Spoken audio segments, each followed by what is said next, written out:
Hi, this is Jason Mingledorff. I'm one of the sax teachers here at Loyola University, New Orleans. I'm playing some of the excerpts for the all-state band auditions, and this is the Largo in E minor.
Largo in E minor is a lovely lyrical etude that demands complete control of dynamics throughout the range of the saxophone.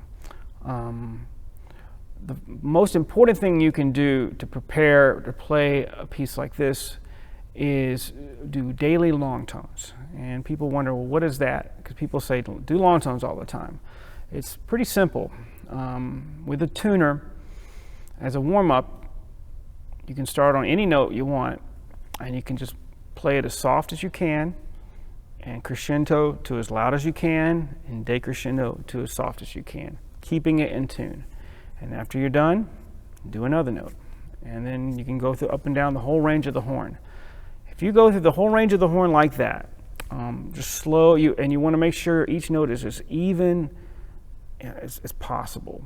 And you're just controlling with your diaphragm. You're breathing deep, and you're using your diaphragm and your abdominal muscles actually to push up that air evenly. You can have the control you need to play this in any lyrical piece. One of the other challenges of this are these long trills. Now, a lot of people like to start the trill a little slower and then build it up faster. That's a decision you can make and kind of insert yourself into that, how you like the sound of it. But the important thing is to have control of it. I know a lot of people, they see a trill and all of a sudden they just stop the air and they kind of freeze up the air. And as soon as they get into the trill, it's just like they're playing pretty da-da, make sure you push the air, continue it through. Some other people do the opposite of that, and they see a trill and all of a sudden it's like they hit some kind of power, press the accelerator or whatever. They just push the air out really loud. It's important to keep the same airflow as you're playing a regular note. You're just moving your fingers. And you can take each of these trills on their own and just practice them,